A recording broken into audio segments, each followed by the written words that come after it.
चीन ने एयरपोर्ट बनाया, मोदी ने उसमें उतरने से इनकार किया। उद्घाटन के 14 दिन बाद कैसे क्रैश हो गया प्लेन? जमीन पर ही आग लग गई थी, फिर किसके इशारे पर उड़ाया प्लेन? पायलट को किसने मजबूर किया? फिर फेल हो गया चाइना माल। नेपाल चीन पर नहीं करता भरोसा तो बच सकती थी 70 लोगों की जिंदगी। नेपाल के अंदर चीन की मदद से बनाए गए एयरपोर्ट पर हादसा हुआ है। पीएम मोदी को भी उतारने की प्लानिंग थी, लेकिन मोदी ने वहां उतरना तो दूर, जाने से भी इनकार कर दिया था।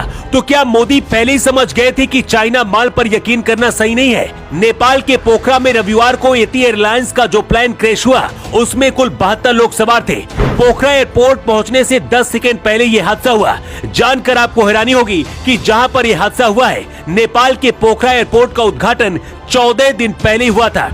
पोखरा एयरपोर्ट का निर्माण चीन की मदद से हुआ। चीन के एक्सिम बैंक ने इसके निर्माण के लिए नेपाल को लोन दिया था। इस एयरपोर्ट का उद्घाटन नेपाल के प्रधानमंत्री पुष्प कमल दहन प्रचंड ने 1 जनवरी 2023 को किया था, यानी कि सिर्फ 15 दिन पहले ही। इसके अलावा एक और जानकारी मिल रही है, जो विमान हादसे का शिकार हुआ है, 14 दिन पहले उद्घाटन के दिन इसी विमान का डेमो फ्लाई किया गया था। मतलब जिसका प्रदर्शन किया गया, 72 लोगों का वजन वो नहीं सह पाया। 8 महीने पहले भगवान बुद्ध की जयंती पर जब मोदी नेपाल के लुम्बिनी गए थे, चीन की मदद से बने नेपाल में भैरवा एयरपोर्ट में मोदी को उतरने के लिए नेपाल ने न्योता दिया था, लेकिन मोदी ने वहां उतरने से मना कर दिया था। नेपाल की लाख कोशिश के बाद भी तब मोदी वहां नहीं उतरे थे। शायद मोदी पहले ही समझ गए थे कि पैदल जाना सही है, लेकिन चाइना माल पर विश्वास करना घातक होगा। तब मोदी अपना खुद का हेलीकॉप्टर सीधे लुम्बिनी लेकर पहुंच गए थे। पोखरा और भैरवा एयरपोर्ट दोनों को ही नेपाल ने चीन की मदद से ही तैयार किया है। नेपाल में जो प्लेन क्रैश हुआ है, बताया जा रहा है कि जमीन पर ही उसमें आग लग गई थी। तो क्या जानबूझकर इस हादसे को अंजाम दिया गया? प्लेन के अंदर भारत और रूस के भी कई यात्री थे। कहीं ऐसा तो नहीं कि जानबूझकर इस हादसे को अंजाम दिया गया है? हादसे के बाद से भारत की खुफिया एजेंसी भी एक्टिव हो गई है। पोखरा एयरपोर्ट अथॉरिटी की ओर से कहा गया है कि एटी एयरलाइंस का विमान रनवे से महज 10 सेकेंड की दूरी पर था, तभी ये विमान क्रैश हुआ। इसके साथ ही एटीसी कर्मचारी के मुताबिक पोखरा का रनवे पूर्वी पश्चिमी दिशा की ओर बना हुआ है।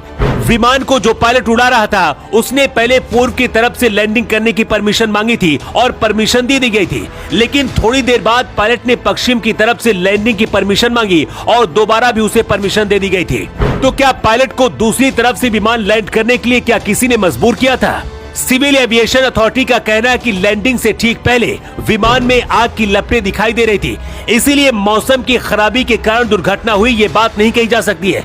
मतलब इतने बड़े हादसे का कोई तो जिम्मेदार है। एजेंसी के मुताबिक इस विमान में 53 लोग नेपाल के सवार थे, 5 लोग भारत के, 4 लोग रूस के, 2 साउथ कोरिया, 1 आयरलैंड और 1 अर्जेंटीना और 1 फ्रांस का इसमें यात्री सवार था।